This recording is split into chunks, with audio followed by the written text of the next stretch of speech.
What's up, everybody, and welcome to my AEW Dynamite review. Chi-Town, Chicago, Chicago, Chicago. Now, I did not go to this show. Once again, it was back in the Wintrust Arena. I was there before Thanksgiving. But yeah, the night before Thanksgiving, I was actually there for that show. But no, I did not go to this show this time. Honestly, with the very bad snowstorm we've had over here in Chicago today, it would have been very difficult getting to that show today, and honestly, it probably would be more difficult getting home right now. Well, then again, I'll probably be there for another hour because I have to sit through the Rampage taping and probably something else after that. But it probably would take me a minute to get back. And trust me, the snowstorm is horrible over here today. Like it's been doing that all since this morning. And honestly, I'm not gonna try to hit every show every time they come over here. Some would say they're killing the market. Yes, we are a hot market over here in Chicago when it comes to wrestling, but they really do hit up over here a lot, AEW. But I get you don't want to kill the town at the same time. Don't get me wrong, I've been to a lot of these shows, especially when they come to Chicago. But this one I'm good on right now. Get the next one whenever that happens. But tonight did not get this one tonight. And honestly, I kind of wonder if it was really worth it going there. In some ways, yes, of course, for the main event, but the rest of the show, I'm not really sure. But like I said, very bad snowstorm over here today. But let's get into the show now. This is gonna start off different. Now, I was unaware of this when this came on, and I didn't know what happened earlier today because at first it was supposed to be John Moxley versus Brian Kendrick, and I was surprised of hearing that at first. Number one, because apparently Brian Kendrick was released from his WWE contract yesterday, which I could have sworn I saw him on NXT a few weeks ago. And then now, the minute he gets released, he's showing up on AEW. I'm like, oh, like Kendrick, like, wait, he just got released and now he's on AEW facing Moxley. And I was wondering, like, wait a minute, why they got Wheeler Yuta coming out? Now, apparently, he was taken off the show, I guess, due to comments he said over, 11 years ago, which in a way I kind of found somewhat ridiculous at the same time. So I had to look it up at first to see what he was talking about. Okay, now, I don't have the comments in front of me, but he said some comments about the Holocaust and whatnot, mostly like a conspiracy and everything, which honestly, I know this has nothing to do with it, but didn't they just kind of get rid of Whoopi Goldberg? I believe I've read about this on The View because she said something about the Holocaust and they suspended her. And I'm wondering, like, so let me get this straight. Kendrick was taken off. Now, I know they said he's apologized at this point, but he did say, like I say, he said some things about the Holocaust, and I guess I wonder who dug this up. Some would say because apparently some so-called journalists on Twitter or that cocksucker. What's that cocksucker's name? David Bixenspan, that little weirdo, brought this up, and I guess put it on Kendrick. Now I've known about Brian Kendrick to be a conspiracy theorist before. I've known that over 10 years ago. Okay, I've known it because of shoot interviews and stuff. So yeah, I kind of already known about Brian Kendrick being a conspiracy theorist. Okay, not that I agree with all his views on the whole conspiracy thing, because they said it's a lot of stuff he said. From what Elvis faking his death. Okay, that was actually pretty funny. Or some would say some fucked up shit, maybe about what Sandy Hook or 9/11 or what faking the moon landing. Okay, the moon landing one's pretty funny, but basically some serious shit or just like bombings or whatever he's saying with conspiracy theories. But I've known about him being a conspiracy theorist many years ago, and apparently he did apologize. Not that well, I wouldn't say not that long ago, but there's a video of him with Lillian Garcia, basically talking about how he was yellow carded because of his views, and I believe he said he has changed it now at this point. Like I said, this video for Lillian Garcia was a few years ago. Now, like I said, there needs to be context when looking into this thing, because some would say yes, it's one of these bullshit cancel culture type of deals, which I honestly agree with that, because let's be honest here, the cancel culture is always on some bullshit. Now, with these views, Tony Khan did address this today, and yeah, they did pull him from the show until they further investigated. And Kendrick did apologize, like I said before, on Twitter during tonight's show. Some would say he just apologized because he had got caught, which yeah, that is true. But then again, like I'm sure people's views have changed after this many years and whatnot.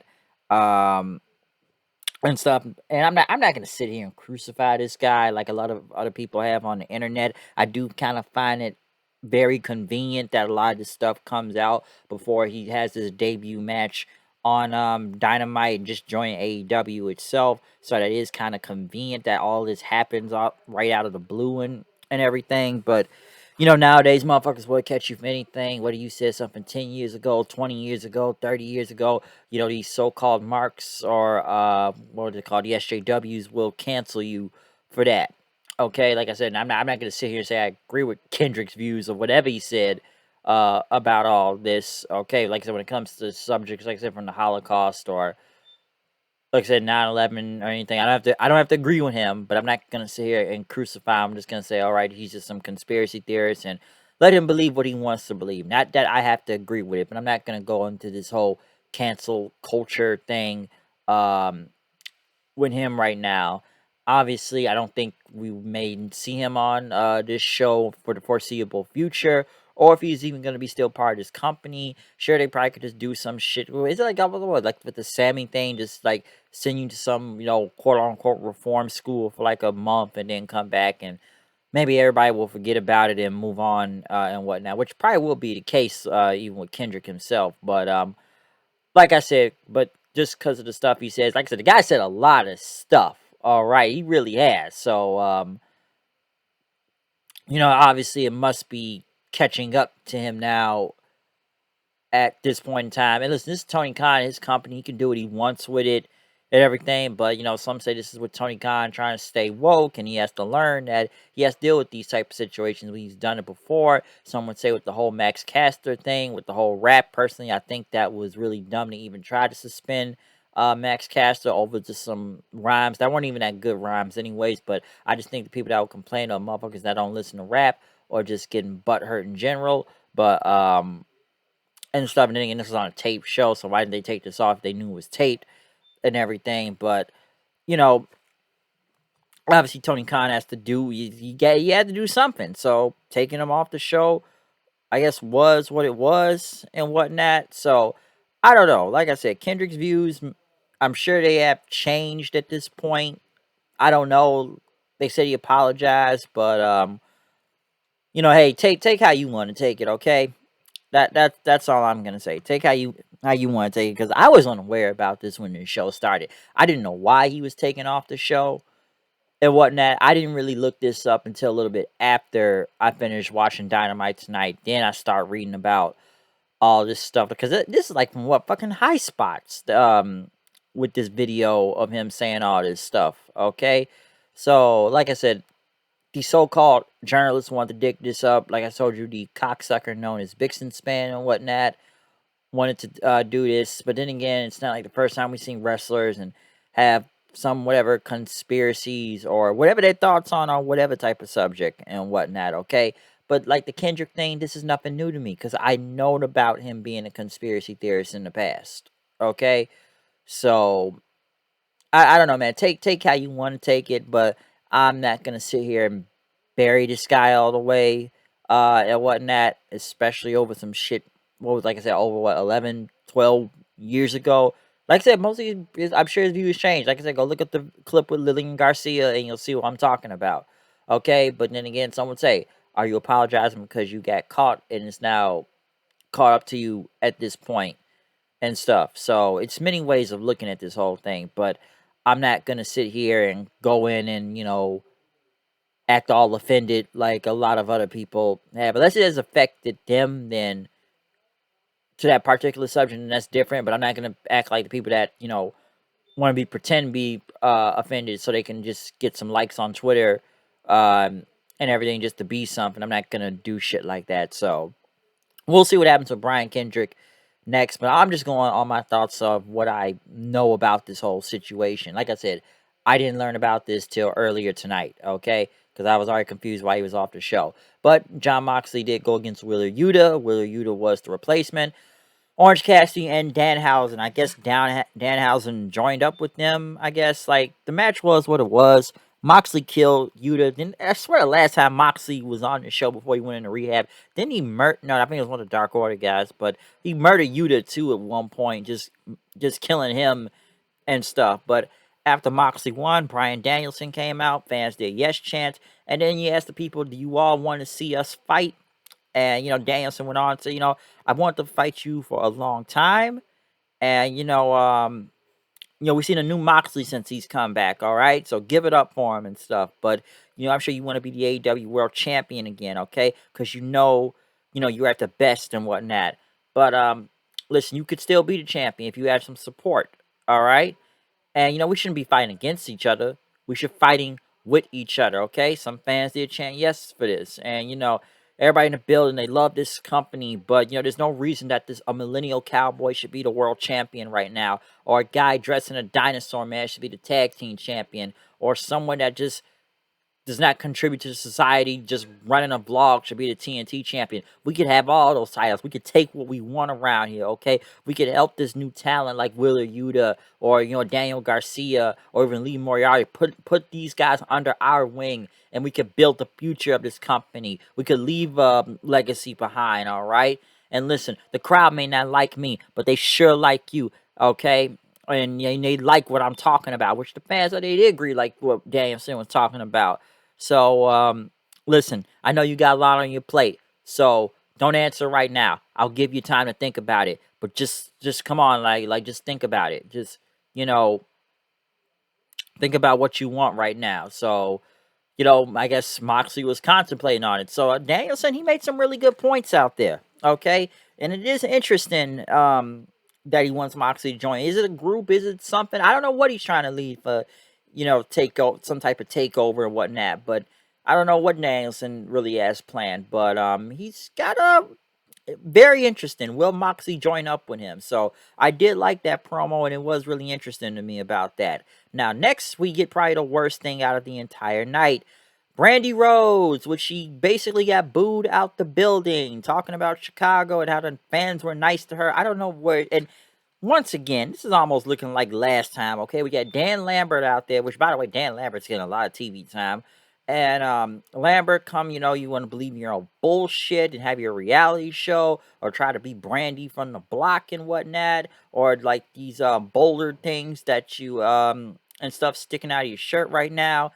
And you know, obviously I'm a decent person because the cancel you talk about I'm a conservative sexist thing that says what he wants and stuff.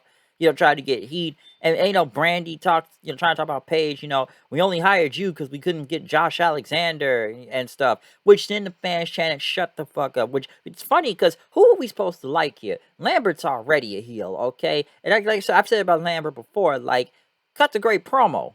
But where is it leading to sometime? It's like he's just saying stuff to be saying stuff. And Brandy, you can see they said she got rattled out here, okay? And the crowd continue to boo her, and they chanted "shut the fuck up" several times.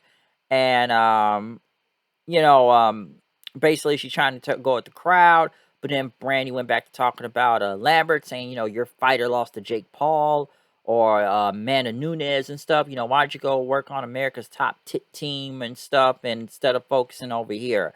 Okay, and Lambert basically said, it's time for the whole family to go heel because your whole family go heel because the face is not working and you need to go back to your old job of being face down. So like I said before, who are you supposed to like in this whole thing? I'm surprised we didn't get a hood brand out here again trying to pull out her black card again this week. But then when they had Paige Van Zant come out after Brandy slapped Lambert and they have to have all the whole women's locker room break them up. So let me get this straight. You're expecting me to believe that Paige Van Zant just legit ass kicker from UFC and whatnot. I heard they said she may not have the hunger anymore and stuff. And say she probably should get a future in AEW, as my friend Steven went on to say. But you expect me to believe Brandy fucking Rhodes is gonna go toe to toe which Paige Van Zandt, and you can compare this to WWE right now if you want to. It's like, and this is brought up to me tonight, and I'm sure everybody's brought this up. This is like Stephanie McMahon versus Ronda Rousey. This even proves more that Brandy Rhodes is damn near Stephanie McMahon 2.0 clone. I talked about Cody and her kind of being like the new Triple H and Stephanie had at the time, but the similarities are now becoming more accurate as I see. Okay, so I just sat there and laughed like, you really gonna expect me to believe Paige Van Zandt, let me say this again, Paige Van Zandt, legit MMA fighter, is gonna go toe to toe or have a match with Brandy? You expect me to believe Brandy is gonna beat Paige Van Zandt? You're out of your fucking mind, okay? And once again, why was this even given TV time? Why did we need to see this promo? Where is this even leading to? Okay? Why? I'm just surprised we didn't get another. Like I said, I just surprised we didn't get more. Like, it's like Lambert said, I was probably gonna get Brandy from the block out here again. I'm very surprised. And like I said, the crowd doesn't like both of them. So who's the face here? And come on, Lambert, yeah, he's a heat magnet, but damn, when the fans are chatting shut the fuck up at you over the heel that's supposed to be more of a heel, that tells you something, okay? Listen, this is Chi-Town, so we savages over here when it comes to, I should say, wrestling. I'm not gonna go savages and the other shit and whatnot, but niggas don't play around here when it comes to wrestling like that, okay? So, I don't know what to say about this whole segment, okay?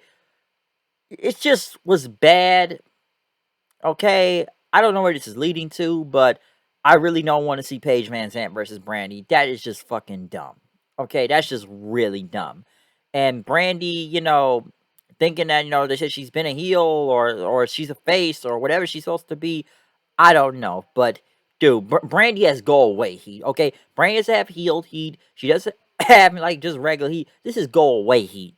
That's, we don't want to see you on TV. So that tells you something. But moving on from that segment, Matt Hardy and the Private Party or whatever his squad in the back were talking about they lost the tag titles, and then apparently Isaiah Cassidy has a shot at the TNT title this Friday. Why is Private Party getting all these title shots for? Andrade showed up, talked about you guys have failed, and Darby Allin hasn't signed with them, but they're going to offer some more money. I don't know where this is leading with Andrade and Matt Hardy or whatever this whole thing is, but I find it very strange that Private Party is just getting title shots from out of nowhere. Next, though, the House of Black, or Kings of Black, I forget the team name, but Malachi Black and Brody King went against Pac and Pentagon. Pac having like a bandage around his eyes, which I almost thought this guy was about to wrestle with a bandage on and whatnot, but ended up taking it off. Good match, a lot of dives, but ended up with, Black and Brody King hitting their finisher after hitting Mist in the Penta's face and winning the match. So not bad at all. Still waiting for Julia to end up joining them, but good match. I know they had Adam Cole talk about losing Cassidy, which he did see. Yeah, I'm still unbeaten, and the lifetime match doesn't count. But now you're gonna see a new side of Adam Cole, which he says he's gonna take out, Evo Pizza Uno this Friday. So we'll see what happens with that. I've already talked about the Cole thing last week. I still think that felt like a fucking burial and everything. Yes, it's not gonna count because it is, but dude, you still lost to Cassidy after he just hugged you and jumped off the stage. That looked really dumb. Okay, very bad. Next, Ruby Soho, which the lead singer to Rancid was out there. I'm almost surprised Ruby Soho didn't win in this match. Went against Nyla Rose. It was what it was. Sometimes I'm starting to feel like Ruby's a bit of an afterthought right now. I'm sure people thought she was going to be some giant thing in AEW right now, but I don't think it's really there yet, or whenever it'll get there. Like I said, I actually surprised Ruby lost right here, especially with the lead singer Rancid being out there, but I don't know. I thought the kick she did was botched, but I think that was part of the spot. Rose hit a swanton and a power bomb for the win. So, yeah, okay match. I'll say that. But don't really know where Ruby Soho is going right now. Hey, it's so funny. I'm kind of seeing more. Maybe because it's Chicago and Mustafa Ali is from here. These Free Ali shirts. I think people going a little bit overboard with the Free Ali thing. I get it. He wants out of his contract. I get the shirts and stuff tonight because it's Chicago, but I'm looking at stuff on the internet of people going at it right now with this free Ali thing. It's starting to get a little bit ridiculous in my opinion. I like Mustafa Ali, but listen, if he wants to be let go of his contract, they should let him go. But obviously, that's not going to happen. But this free Ali thing, like, dude, he's not being held hostage now. It's not like he's got a gun to his head or anything. Okay, um, the Gun Club end up jumping Jungle Boy and throwing him outside into the snow. As Christian and Luchasaurus showed up then, so they did that. Tony Schiavone was in the ring, I guess getting ready for a promo with Hangman Page. Hangman Page talked about this Texas death match and talked about the snow on the ground, that, he may have his flight delayed until, Dan Lambert went to get back out there with Jake Roberts. Talking about Hangman, talking about the Chicago Blackhawks and, the South Cowboy and stuff. Now, we didn't have to cancel our names because the Cleveland Indians and stuff. Page basically tried to say something. Jake Roberts told him to shut up, that he smelled fear on him.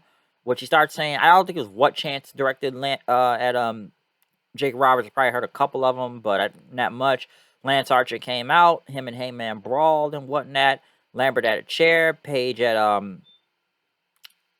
threw Lambert inside and whatnot, but Archer ended up getting him from behind. He ended up choke slamming him onto the steps, and then he hit his blackout finisher through a table and said he's going to take the AEW title next week, and he doesn't give a damn what anybody thinks about it. So I don't really see Archer winning next week in general, but we'll see what happens in this Texas death match next week with him and Hangman. I thought it was an okay segment.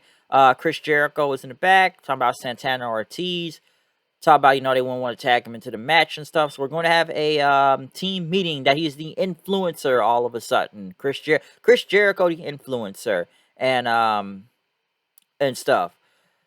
And what they're gonna, like I said, it's a team meeting with the Inner Circle. Where the hell is Jake Hager at, by the way? But they'll all be together. Then again, when's the last time they had any type of team meeting? And then again, how do we know it will go out well? Inner Circle, I have no idea where they're going with at this point. Okay, but next, the match given the most time out of this show: CM Punk versus MJF. The match that people been waiting. What has been 4 or 5 months in the making? It's finally happening. Okay, and this was just a great match. Okay, this was great. I'm not going to go through everything about this match, but just a lot of it that, see, it didn't look like a 100-mile-per-hour, spot fest, all right? This told a story. Oh, let me just say this. MJF wearing the New York Yankees colors like CM Punk wore back then when he went against John Cena. What was it, like Night of Champions? I think it was 2012, if I'm not mistaken, when he was the WWE champion. But that I saw that with MJF with the New York Yankees gear out there. But this match with Punk, though, just a lot of things, from the psychology to the selling, from MJF focusing on CM Punk's arm throughout the match, from Punk selling the arm and stuff, even then going to his knee as that was hurt. As you can see, Punk just struggling, trying to, just fight his way out, especially to get that Pepsi plunge, okay? That's when the crowd popped real bad, because CM Punk hasn't done the Pepsi plunge in so long and whatnot. It's like they were building up to it. You were anticipating for it. And he finally got it. So like I said, it told a great story out there at the same time, too. And yes, they did have to restart the match. In a way, someone say it was like a dusty finish out there. But when MJF was choking out Punk and everything, he ended up using like what was like a choker or like a tie thing and whatnot, which they ended up seeing it and like some tape like type of thing. So MJF thought he could cheat his way out of it, but it did not work. So the match did continue. Like I said, it did continue and whatnot. And like I said, both of these guys going back at each other. And let me say another thing too. Punk trying to do a Poison Rana, Hurricane Rana, Poison Rana and whatnot. That looked brutal because this guy is damn near landed on his head doing that, okay? He did hit the move, but he did not hit that move all the way. He landed hard on the ground. So that was a pretty tough spot too, all right? But like I said, it's many things to go throughout this entire match. It's just a lot. Like I said, MJF just targeting Punk's just injuries, like going on the knee and stuff and all that. It was insane. But as the match, went on, Punk, getting the elbow drop, trying to get ready for the GTS, but MJF rolling out of the floor, Punk going after him, but Wardlow came out there in regular clothes. Some people thought Wardlow was probably going to turn face right here and whatnot, but as he looked at Punk and he looked at MJF, he walked over to him and and stuff and walked away from Punk. And Punk got MJF back in the ring. Now, I know a lot of people probably didn't see this, but Wardlow ended up slipping MJF the diamond ring, the Dynamite diamond ring, which, I don't think a lot of people saw the referee, which MJF used that ring and knocked out CM Punk with, getting the pin. This match went damn near 40 minutes. Some probably would have thought this went a little bit too long because, like I said, the match started like about 8:13 over here and went all the way to 9 o'clock. So they were given a lot of time. Now, yes, they could revisit this. Maybe it'll probably be a rematch back at Revolution and stuff. Because, yes, now Punk has a reason to get a rematch, given that MJF did cheat the win. Okay? And listen, I didn't think MJF was probably going to go over, especially in Chicago. That's going to cause a lot of... You're going to get super heat because of that, especially being Punk over here. But the fact that they put MJF over here, it's gonna, like I said, it's gonna give a lot of credibility. But still, he did cheat, so we're probably gonna see a rematch out of all this. But I enjoyed this match. Okay, I think this, like, it was the best thing on the entire show. All right, just from many things, the psychology, the selling, just the story it told out there. It was a great fucking match. Some would say, and I gotta agree with this too, probably one of the best matches in Dynamite history, you could say right now. You gotta put that up there with it. So it's probably one of the best matches they had in recent history. I already know they've had great matches on Dynamite before, but you gotta add this to is in recent history, and you're gonna be talking about this for a while as time passes on. So it's going to be more to this Fallout, I'm sure, and maybe a rematch of Revolution. But yeah, MJF beating Punk in Chicago, that's a big thing. But like I said, Punk does have a reason, given Wardlow and the Dynamite Diamond Ring and stuff being involved. But overall, I did enjoy this show. Overall, cause, like I said, mostly just because of the main event and stuff. It was Punk and MJF and everything. So crazy shit out there, all right? But, that was the best thing out of the entire show. The worst thing I would say was just the Dan Lambert, Brandy Rhodes thing. That just went really bad, and I've already explained what a reason and why that was horrible and stuff. The Mox and Kendrick promo, not Kendrick, but Danielson promo was really good. Him versus Yuta was whatever, given the whole Brian Kendrick situation right now. And I'm sure people can try to compare this. I'm not going to go into the whole Shane McMahon thing right now because personally, I'm kind of looking at it as a work right now. And listen, Shane McMahon's not coming to AEW, okay? Again, I don't think he was ever under contract in WWE and stuff, so I'm not going to go into this. But it's not going to be like one of those things where, like, it's WCW Nitro and then Shane McMahon shows up and says, yo, the contract reads McMahon, and say, I now own AEW, or Shane McMahon's going to show up on AEW. I've seen so many people say that today, it's insane. So I don't know what's going to go on now. I'll speak on that on a separate date, but I want to wait till more detail comes out about that. But what else? I thought Pac and Pentagon and Brody King and Black was not a bad match. That was pretty good. Solo and Rose was okay. Like I said, it wasn't a bad show here and there. Like I said, the best thing was the main event with Punk and MJF itself. So that obviously that was the match that everybody wanted to see. But like overall, like I said, this was pretty good show in my opinion. So funny, I'm sure there's gonna be conspiracy given this date 2/2/22. So that's kind of funny, this date right now. But like I said, it's a lot to say about this show. But do I wish I would have gone tonight? In a way, yes. But looking at the snow today, I'm not gonna go into other reasons too. I'll get the next one and maybe I'll go to that show. Okay. But overall, that's all I really got to say about Dynamite tonight. Alright, so comment, subscribe, follow me on Twitter at HoodedKnight890. Tell me what you think about the show or anything that happened on here. Just did you enjoy the show with Dynamite in general, okay? So yeah, that's all I really gotta say from this. But other than that, I'm out of here. See you guys then. I already said comment, subscribe. I already said Twitter, follow on at HoodedKnight890. So yeah, gotta repeat myself for whatever reason, okay? I'm out of here. See you guys then. Peace out.